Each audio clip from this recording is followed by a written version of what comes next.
So, Johnny, thank you so much for joining me on my podcast today.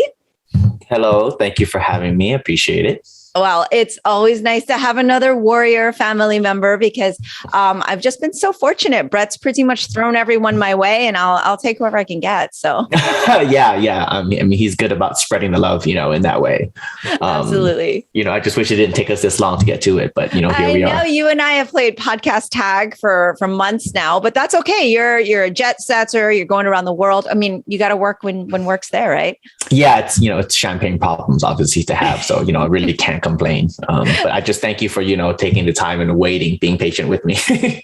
Not at all. I have a very short-lived career in the stunt community, but because of that, I have a huge affection for stunt performers and choreographers, martial artists. So obviously, this is a conversation a long time coming, and I'm super excited to talk to you about it. Yeah. Please, ask away. Like you said.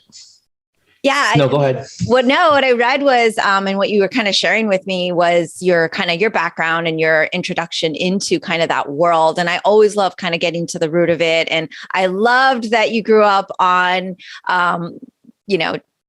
Once Upon a Time in China and a lot of the Hong Kong Kung Fu movies and things like that, because of course, very similar on this side, like Police Story, things like that. But talk to me a little about your introduction into martial arts. And so was it because of the movies, or were you just, typical Asian kid in, as you say, the 626?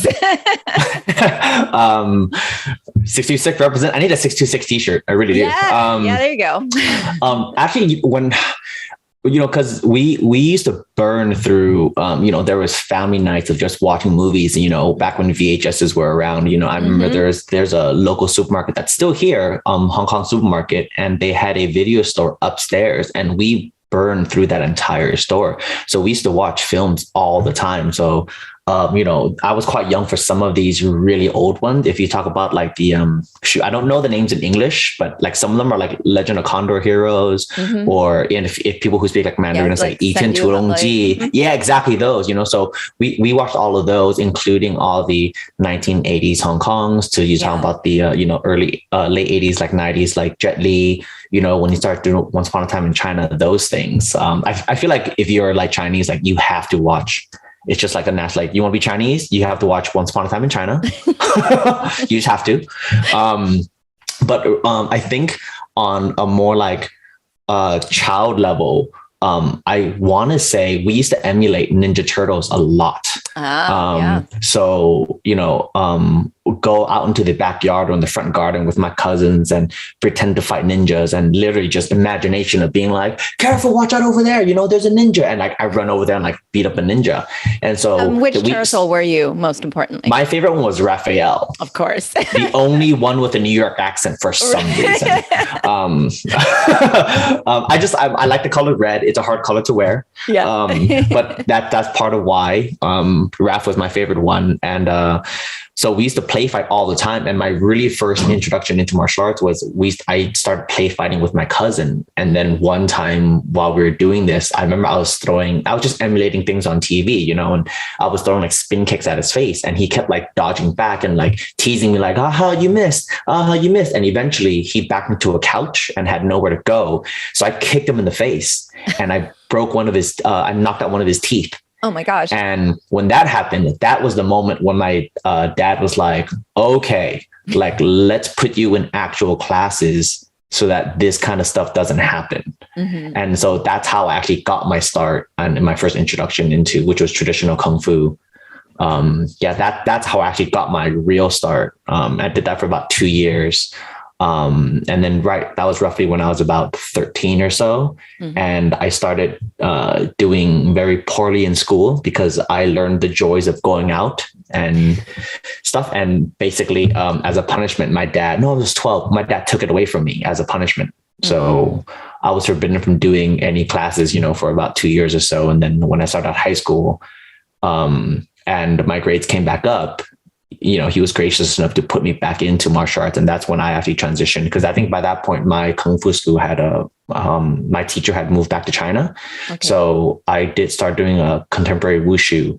And that became all encompassing for like my life for the next, 10 years or so. It was just like, yeah, I train. That's what I do. I train. That's what I do. Yeah. I love that. And so what really resonates with me about that story is as a Kung Fu teacher, it's really nice to hear that you kicked someone in the face, and instead of them saying like, no more Kung Fu movies and you're not watching this anymore, instead they took you somewhere to learn things properly. And because there's always that misconception that you'll fight more if you do Kung Fu, or you'll be more aggressive. And I love that. Yeah. Of course, being, Asian and Chinese, you kind of have those, the philosophy, but it's just such a common misconception for people to think that it works in the reverse. Right. And so I love that you kind of got that background. And then talk to me about your Wushu training, because I know that is very, it's like the gymnastics of sports, where it's just really intensive on the body in terms of a lot of jumping and a lot of impact and everything, but it probably has played really well into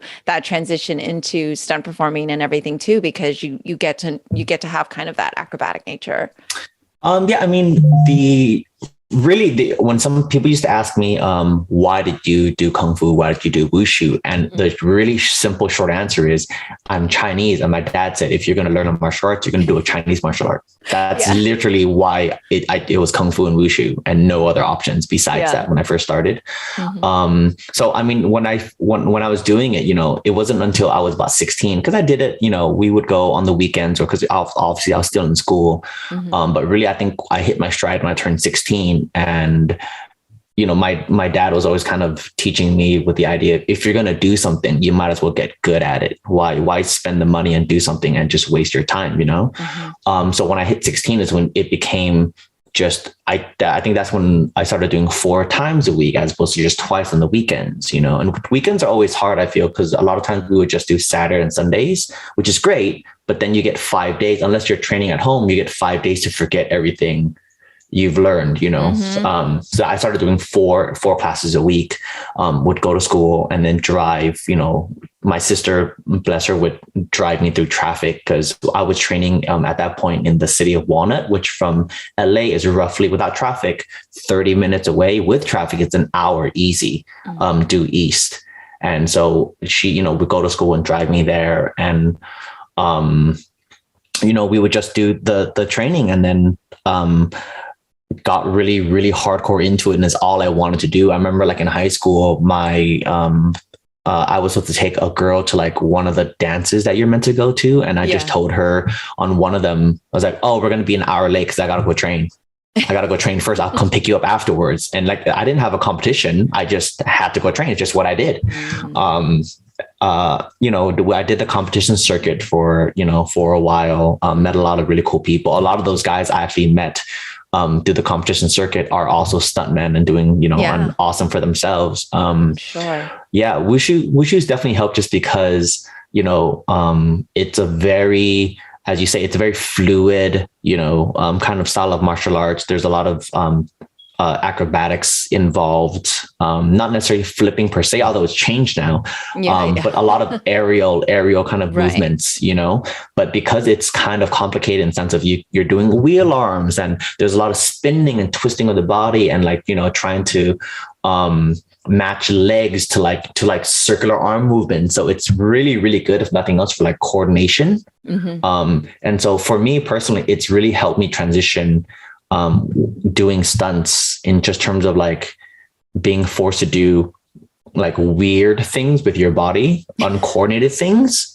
So it's really helped me there. And it's also helped me transition into like learning other styles of martial arts, even though like when you watch me do other martial arts, it is still like, oh, this one is clearly not your base style. Yeah. Because the Wushu, you just can't wipe it out. It's so ingrained into you for 10 years. So, that's the foundation work too. But it just sounds like to me as well, like do you feel like the Wushu made you disciplined, or were you kind of already a disciplined individual and that's why you took to it? Or were you just like completely taken with it to have been that dedicated at, because in your teens, as a teacher who works with a lot of teens, you get like the mixed batch where some people don't show up for practice and other people just, you have to kick them out, go home, we're closing now, so, but do you feel like the discipline that you gained from that martial arts arts training kind of came, like, which way did it go? Were you already disciplined, or do you feel like because of the wushu and the training that like played into building that characteristic? I think the discipline was always kind of there. Like even when I started doing traditional kung fu first, and I was like 12, and again, quite, young mentally and everything, who knew what your work ethic is when you're that young. But when I did the classes, I still, I was putting on a good sweat. I was still trying to learn, so getting into Wushu, when I just decided to get more into it, just built that discipline that much harder. It because it became so like all encompassing, it really molded how I kind of approach anything else in life. Whereas like I said, if you're going to do something, you might as well try to get good at it. Which is why when I started coaching people, I had a really hard time because I wanted to teach people who wanted to be good. And that's, like you said, I know that, that can be difficult. Some people, like, they skip classes or you can't really push them. And I get it that, at the end of the day, unfortunately, it's not like you watch like martial arts movies where how is this school? How does this school make money?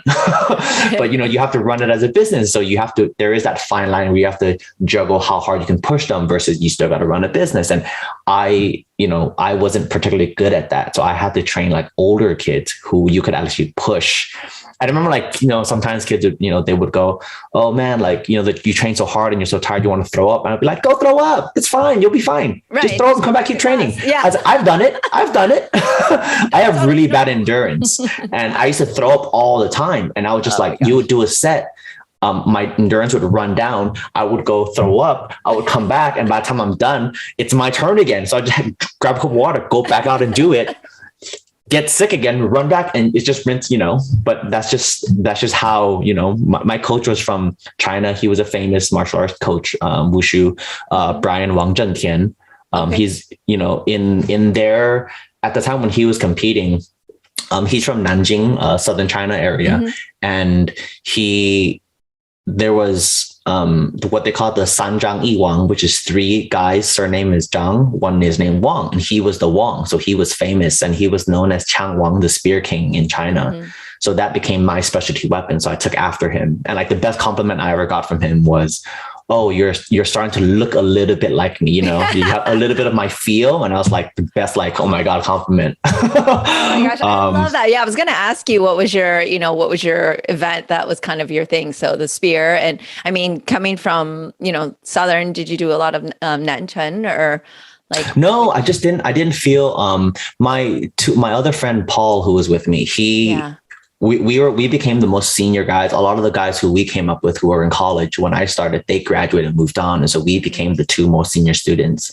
And so I was always more of the long fist, flowy kind of style. Like I did spear and straight sword and he was the he did Nanchuan and he did like staff, versus like spear. Right. And then eventually I transitioned from that. I kind of got tired of just doing spear as a solo competitor. And so I started picking up spear fighting sets. I did Kong Shou Duo Qiang, and I was the spear, which is spear versus empty hand. And so I was the guy doing the stabbing work. And then he was the one that, you do the neck one where it goes around your neck. Yeah, that stuff. That became my actual event. So eventually I stopped competing as a solo and I would just do fighting sets. And I had become like known for that. And it was fun. Like I said, it's just a lot of fun doing and fighting. You do fighting that's there. And now in stunts, I do fighting stuff on film. Yeah. And it's been interesting because, having like a small background and understanding kind of that transition, like you said, it's interesting because you are able to kind of pick up and it's kind of goes the same. Like if anybody is very, very versed in a martial art, it helps. But if you only, like kind of dabble, but I feel like if you're really deep into one, then it does help you kind of have that foundation and you're able to kind of transition. So for your stunt work, especially on working like things on Warrior, where it's very Chinese martial arts and it's very like, based, but then you jump to something like Halo, where it's very, very different stylistically. How has that been for you? Like how did you get into the stunt community and how did you decide that that's what you wanted to do? I feel like I was when I think back now in terms of like my academics, I think I always knew I was going to be some kind of performer because embarrassing enough, when I was young, I mean, my older sister was a dancer. My middle sister was a singer. I kind of didn't know what I wanted to do, but I knew I was always doing some kind of performance. So we used to go and compete and do karaoke competitions. Yes. So when I was, 11, 12 or something years old in 626 at some of these Chinese events, they would have karaoke competitions and I was up there singing with my sister, so I did that. And then when in high school, even though I was doing martial arts, I joined the dance team, and because they needed guys and it just seemed something fun to do. And I really enjoyed, so I just knew I was always going to be some kind of performer. Then when I went to college, I did theater. So I think that, and then eventually it just kind of went, hey, I need to, I kind of had to pick a career. And with such a large background in martial arts, the stunt side just came a lot easier because, you meet other, filmmakers and people who are doing short films and their thesis, and they're like, hey, oh my God, you have such a big martial arts background. Can you come and help me with this short film? Or can you come and help me with this live show? So that's kind of how I got my start and got introduced officially into the stunt world. Excellent. And I'm going to have to ask, what's your go-to karaoke song? Oh my God, back then. Well, it depends now, right? If you're talking about like Asian songs, back then, the singer that I used to emulate was Aaron Kwok, Kwok Fu Seng. I had the split hair and everything. It was bad. It was bad. So I used to sing a lot of his songs, or a couple of like the Jackie Chung, like the Zheng Hengjiao songs. Which ones did I just sing? Oh my God, like Aaron Kwok, when he has one called 对你爱不完. And I see there's a whole dance where you do this, you do this kind of dance move. It's really simple, If you talk about like now as you get older, I mean, no matter who you ask, if you go into a karaoke place and you play Backstreet Boys, I Want It That Way, everybody sings. It's a weird thing where like, like back in the day, you think now it's like, oh man, they're so cheesy. You go to a karaoke place, you play that song, everyone knows that song. Journey, Don't Stop Believing is always a good one. Right, Asian, like for like Asian, I don't know if you know the song 笨小孩. No. With it's like a mix. It's an Andy Lau song, Liu Dehua song. Yeah, it's a really fun song to sing. So that's always a good one to just throw in there. Nice. Yeah, but I do know Chinese singing. I don't do any singing actually, but if I ever had like forced at gunpoint to do karaoke, I would not pick a Chinese song. It would be too painful for everyone. What's yours? What's your go-to karaoke? I actually can't even say I've ever done karaoke. And like, so I'm thinking, when have I ever? I know it's really weird because my mom is she was in a reggae band, so she is a professional singer, and so I think I always felt like, well, I can't actually sing. And so, I'm around professionals, and her and my uncles, they were in a professional band up until like, one of their last performances was at my wedding actually. And, as a child, I would go to nightclubs to hear them and stuff. So I was always around very high quality musicians. So that's why I don't think I ever took to going to like karaoke or anything like that. It's not that much. Probably be some sort of Bob Marley song, I guess. It actually doesn't feel like it's as much fun to go, because I know some like fantastic singers, and it doesn't seem like it's actually as much fun to go to karaoke with like professional singers. Do you know what I mean? Yeah. Like if you are like that you're amazing. Like if I went to a karaoke with like a Beyonce or something, right? I'd be like, that would kind of be amazing. I'm sorry. Yeah. Well, I mean, yes, but if let's assume that we're friends. I'm not just sitting there being like, right. Oh my God, I'm doing karaoke with Beyonce. This is crazy. Like we hang out all the time, but it would be like you're so good. You can only sing like one every like 5 songs. Let the rest of us butcher stuff, and you can come and bring us back. You can be Beyonce. Yeah. Be my backup.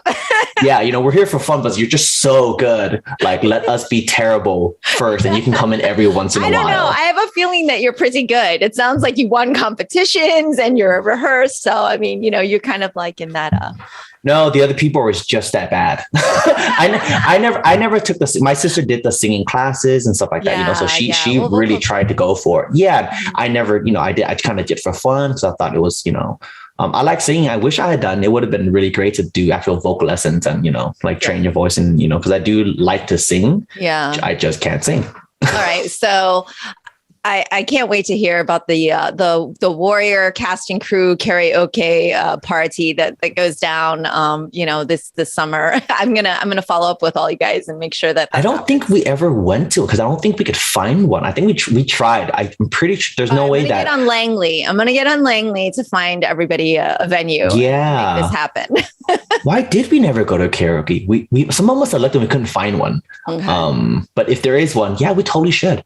Yeah, I never thought about that. I think that would be epic, and you have to be the leader, obviously. Yeah. And in the first number will be Backstreet Boys. So yeah, I feel really bad now to not have gone to karaoke on Warrior. Don't worry, horrendous. we're gonna make this happen because everyone's invited me out there, and so I'm showing up whether I'm actually invited or not. So I'll remind you. But you're gonna come visit. I would love to come visit. I have to call Brett again and be like, so was that invitation real? Every person I talk to is like, yeah, this would be great. But I want to hear about Hitz International and how you found Brett and give me the deets. Like, how is he as a boss? Like you can tell us the truth here.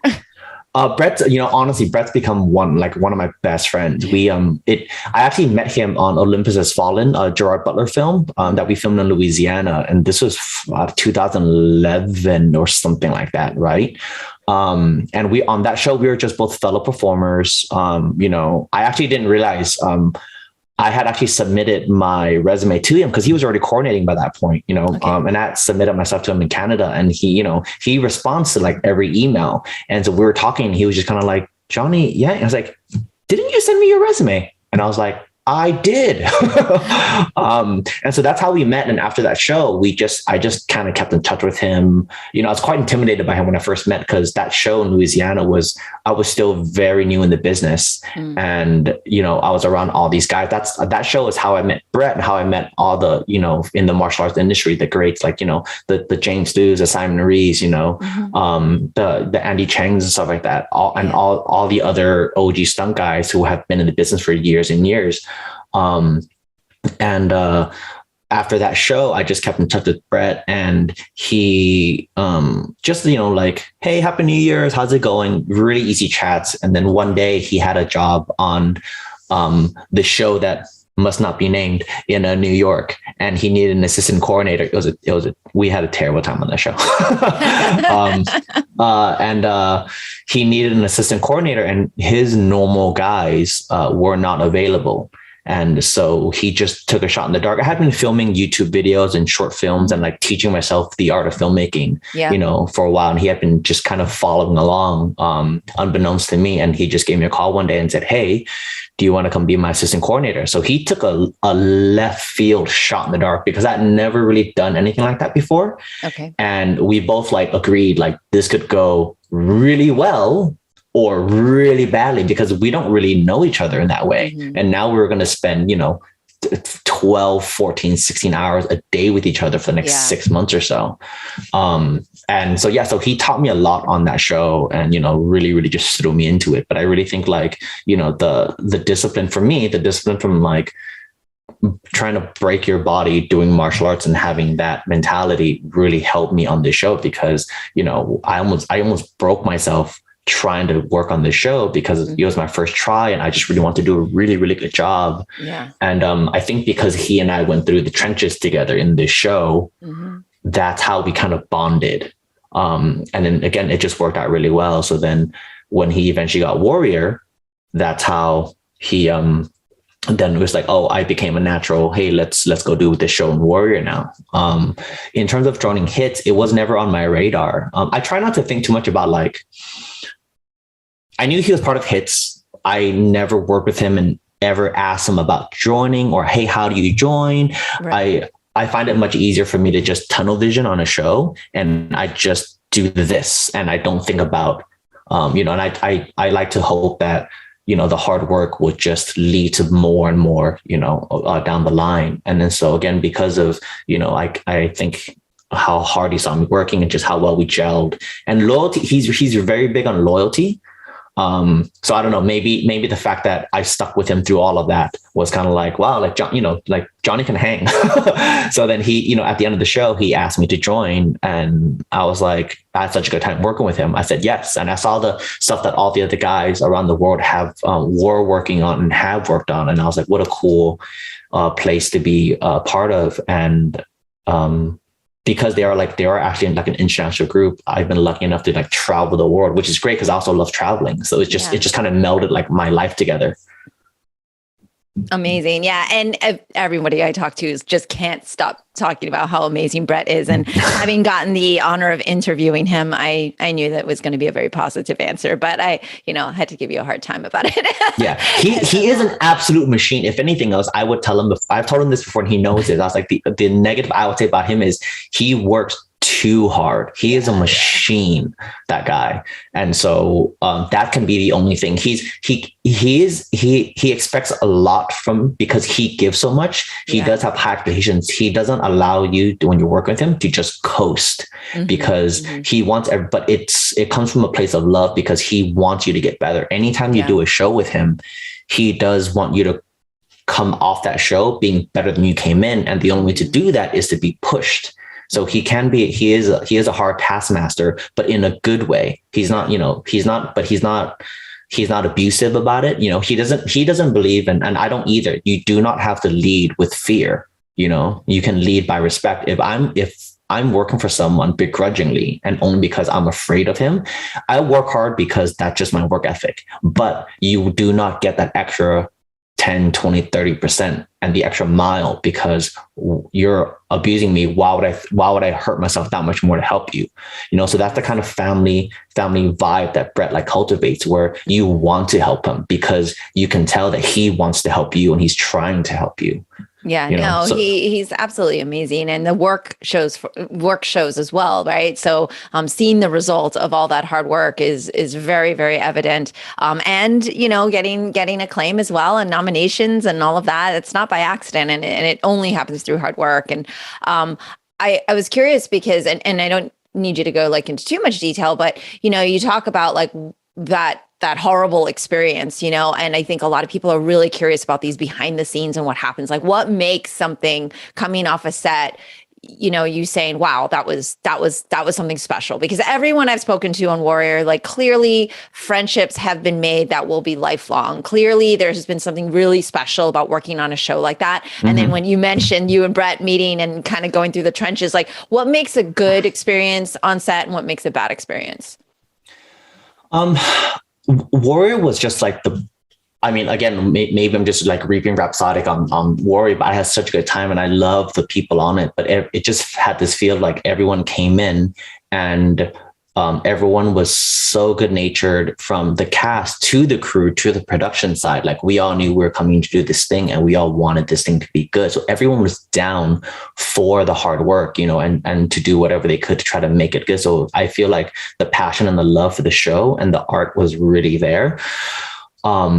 A big part of it, at least from like our side, comes from the production side, because we obviously have our bosses to answer to. And then if you have bad bosses, then you have a much harder time, and I do think there is something to be said about, having, you talk about like other stunt people and other coordinators about things like this, and they'll have obviously much more to say because they've had a much longer and bigger career than I have. But a lot of it just comes down to, I feel like, ego on the creative side.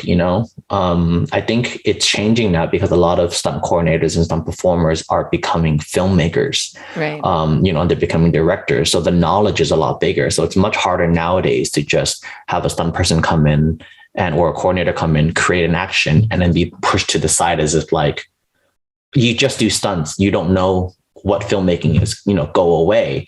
I feel like that's a much older mentality. But then when you encounter people like that, who are kind of like, oh, I know better than you, and I'm not going to really you can create the action, but beyond that, I'm just going to push you to the side. And that makes it for a very difficult like working environment, because it's like, we specialize. Stunts is our thing in all that encompasses, and that's what we specialize in. So yes, we do know, but there can be a lot of like either, producers, directors, writers, whoever, who think they know more than you. Because sometimes I think in the older mentality, like I said, oh, you kind of just fall down for a living. Do you know what I mean? Yeah. So people have no idea that falling down is like the worst part. It's the hardest part. Like the things that look easy, are always like the hard things, Yeah. Not that wielding a sword isn't hard, but once you have the skill, but like falling down the stairs or something, it's just like, oh no, here we go, things like that. Yeah. I mean, look easy or to make it look like, realistic. And who knows how many, you never hear the behind the stories of like, wow, like that stair fall was great. It's like, yeah, we did that 26 times. and they use take number 2. Yeah, exactly. Which take they would do the first one. Oh my God. So that can be, on tear is rough. Yeah. On Warrior though, they're very great because they came in, and they rely very heavily and they trust that. I think the big thing is trust. Mm-hmm. They trust Brett and they trust the team that he put together to come in and do the job, so that when we come on set, and Brett is obviously our second unit director on the show. Mm-hmm. And so he is allowed to just second direct, and in those, and it just goes down the line of trust. So when he does that, I tend to become the stunt coordinator on his unit, and he trusts me to go and run the unit. And then so it just leads to a much more like, smooth flowing project, whereas when we were over on the show that must not be named, right. Everybody knows it's Iron Fist. Everybody knows it's Iron Fist. We have the very dubious honor of being both the worst fights on TV and the best fights on TV. The main difference of the two is the amount of trust and hard work that was put into each show. Mm-hmm. And the results show. Yeah, exactly. And you can't even compare, the two in terms of how the approach from the production side to Stunts versus Warrior's, approach to it. They obviously know that Brett is, and it really helps that, JT has a martial arts background as well. But I feel like they understand, Brett is the expert. He's the actual expert on this. So why not lean on the experts? Yeah. And it comes down to a lot of, it's from the creative side to the choreography side, to the filmmaking side, to the camera work and stuff like that. We obviously get our parameters, but then they trust Brett to go and use those parameters and come up with something, good. Whereas some other shows, it can be just where we do all the work and they go, okay, now that we're going to film it, you go away and let the adults handle it. And, a lot of times, I'm sorry, like that's not their specialty. So they don't really know. I remember I did a show in China and I asked the DP because I've never worked out there before. And I said, hey, just out of curiosity, I'm curious to hear how you guys work here in China. We've done the previs. Do you guys even shoot the previs? Do you guys and then his reply was, yeah, why wouldn't we? He went, you guys have picked, some of the best angles. Why wouldn't we use it? Mm-hmm. Like, that's silly. They'll have other cameras playing, but he said like one camera, they would always have filming the previous angles that they like, because why not use it? Whereas I've worked on some shows where I've seen them actively avoid the previous angles because they want to be able to say the ones that, they shot it, So it's just counterintuitive to me in that way, because like, if the show is good, it's good for everybody. Yeah. It's not like if the action is good and then you get pushed aside. No, we all look good. The entire show, from every department, everyone looks good. So why not do whatever is best for the show and just put your ego aside? Yeah, that's often difficult in the industry, right? And that's why it's so magical when something does hit. So, speaking of Warrior, and when I kind of came to watching the show and just kind of binging through it, and it came to my attention, it was like kind of this kismet of timing where the show's themes really resonates with a lot of the issues that are happening now, and how historically things are not necessarily changing or have gone backwards. So, obviously we get a lot of the racism that's happening, but also the anti-Asian sentiment. And of course, these last couple of years during the pandemic has been extremely trying for the Asian community worldwide, but, especially here with the AAPI community. Literally just yesterday or 2 days ago, there's more attacks, especially on women. And that's something that I've obviously been very outspoken about. I'm literally writing a bill here in Florida to, include Asian American history in schools. And I'm very involved in this. And it's been really amazing to see a lot of the people from Warrior speaking out. And, Perry and I ended up at a rally together when I was in New York. So maybe that's why you thought I lived in New York. Like so it's just been really great to kind of see amazing parallels between the themes of the show are happening, but also like just what's happening right now in the world. And, just as a temp check, just checking in, like, how have you been personally during the last couple of years of the pandemic? I know you've been working, but, just seeing all of that dynamic, it affects all of us so differently. So, how has that been for you? While I remember we had during the pandemic, 2020, when we were in the thick of it, when Hollywood and the world basically went on like a 2 to 4 month like hiatus. So I spent a lot of time, in quarantine, watching the news and stuff like that. And just everything that I saw, I remember like I had never been so angry watching the news and just seeing,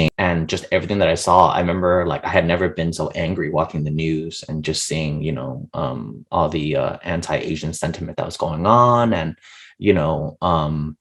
so I remember I had to take a step back and stop watching the news for a little bit, because I was like, oh, this is actually very negative for like my soul. Like it hurts to watch it, and like it's important to watch it, so you do, but I also didn't want to just have it just completely warp my entire like being. So I remember I had to step away and just watch it sparingly or not divulge, because literally I would just leave it on and I'll be on computer TV, and they would just play all day long, just 8 hours all day long, especially when I was during quarantine. I was in Santa Fe at the time in my hotel room, and I would just leave it on all day and just see everything that was going on, and so it was, it was bad. But at the same time, I've been lucky to have been working and been away, so I also have something else that was taking up my time. And then obviously because I was out of the country, it's much harder to follow stuff that's happening back here stateside. It's I completely lost my train of thought, but no, but it's so cool. I wish I remember one of the episodes of Warrior, it was season 2, and when I was watching the show while everything was happening, and it's the standalone episode, and one of the lines on the show, and it's one of the cowboys, he says something along the lines of, oh, that's the problem with, the America, these damn Chinese are everywhere these days, something like that, to paraphrase it, right? And, that's what, this show takes place in. Ours was early 1900s, late 18s, like 75 or something like that. And it's like, oh my God, is that, is this being written then or like today, from what's happening? So yeah, like you said, it was a strange thing for Warrior to be pushed and get released while it all happened. So it felt very topical, in the moment. And if anything, it feels like it was a good, on that side, it fit with the time, but on the good side, it was also refreshing to see, like on the show, they were very cognizant of trying to make Asians cool and sexy and not just, and strong, and try not to, lean into like too many stereotypes as much as they possibly can. And so it was also a good show to watch, I feel, for me, to also like raise my morale, on the AIPI side. Yeah, no, of course. I mean, as somebody who grew up here, was born in the States and everything, it's always been an issue of seeing yourself represented on screen. And, and I think that maybe that is part of the reason I also shied away from Hollywood at the time. I don't want to date myself too much, but at that time, there just wasn't really roles that were anything that I felt could fit for me, right? And so I just didn't feel like the opportunities were there, but also, there was my traditional Chinese kung fu background in Hollywood. They just did not really like mesh very well at the time. And I feel like we're finally at a point where there's so many more changes, since we're seeing Asian Americans or actors or Asians being portrayed as people in film versus an Asian person stereotyped with because of this. I mean, and I get it. Like if you have an Asian person running a Chinese grocery store or something like that in Chinatown, of course you're casting, but it was refreshing, Warrior, also to see that, you know, the Asians weren't all just the good people or just the bad people. It wasn't like this race against that race, you know, it was just like showing each actor as a human, right? And so you see humans have so many different dimensions. So just kind of portraying them as you would see any other film, you know, as characters, that's really refreshing. And of course, there's just a handful of films that have finally been doing that. And you know, in the last, you know, 5 years or so, we're finally seeing where it's not just this is a role for only an Asian person written because XYZ. It's like, oh wait, this superhero could be, or this person could be, or that person, or you know, it doesn't have to be, you know, written that way. And I feel like there is finally a bit of a shift. I think we still have an extraordinarily long way to go, but I mean, as you know, part of the BIPOC community, all people of color have always struggled with seeing themselves represented positively, in a way that makes you feel represented. So 100%, I know that, you know, listeners have chimed in that they feel represented or they feel positive, and it has been something uplifting, even though the themes hit a little close to home and it's been a little painful. Be like, oh wow, I guess we really have not evolved at all as a society here in America. We're still struggling with a lot of the issues. What really hit home was that we're watching an awesome, freaking entertaining, amazing show, but also that we're all represented, you know, and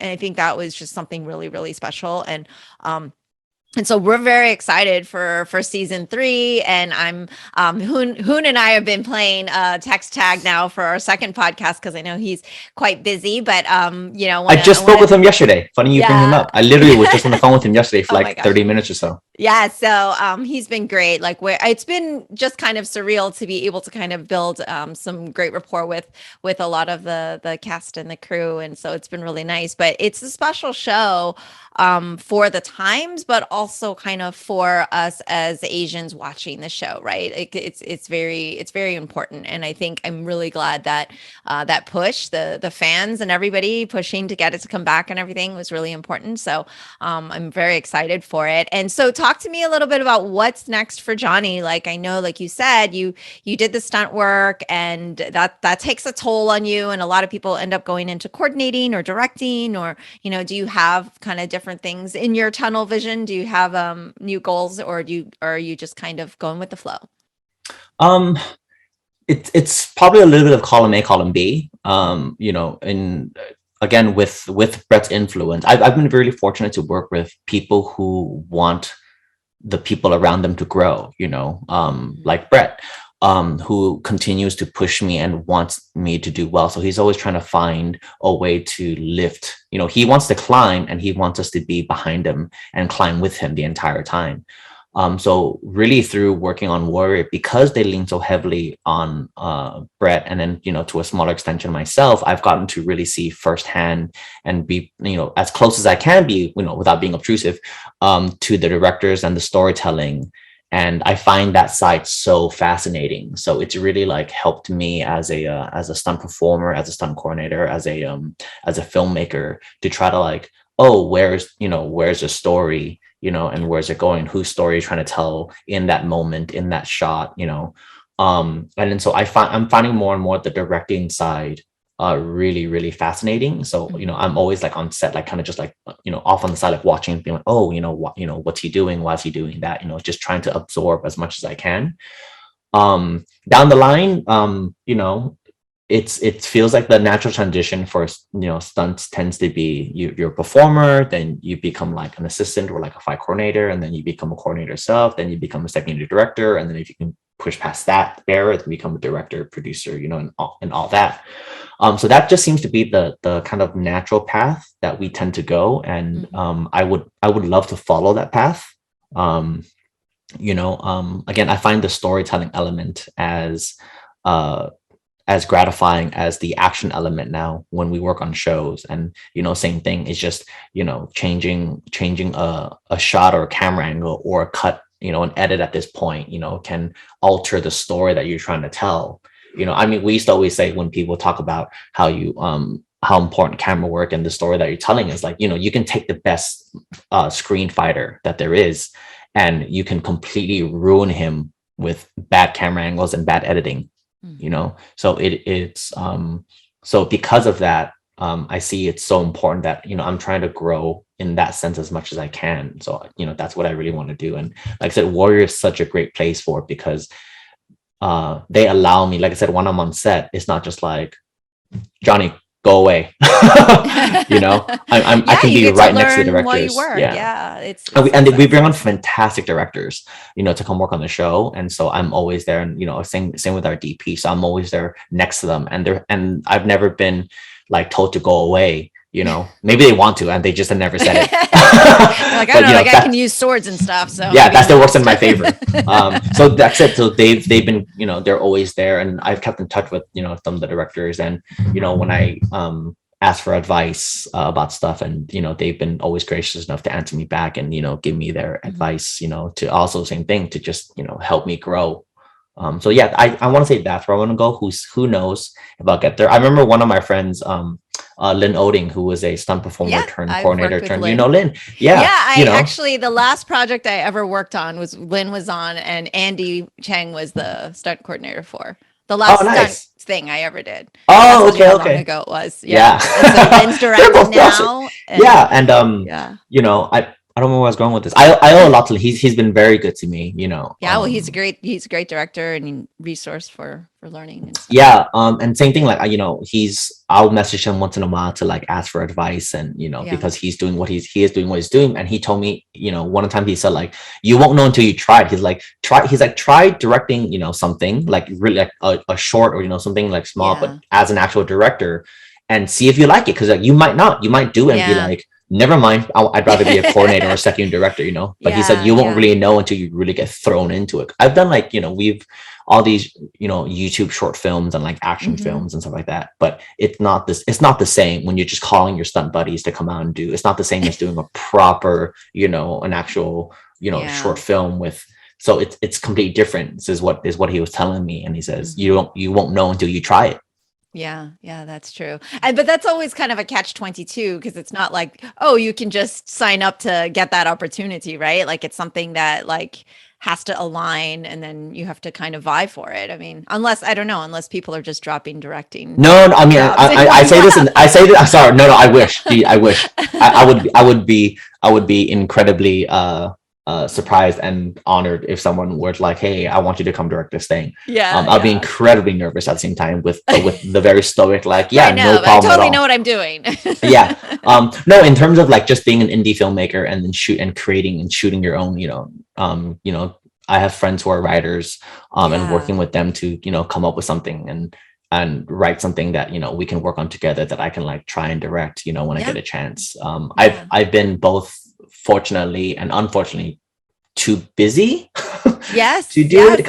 I know you've been busy. We've been trying to connect, and you've been jet setting and working. But I mean, that's I find that it's like anything else. Like, if you're busy, that's a good thing, because you just never know too, like when.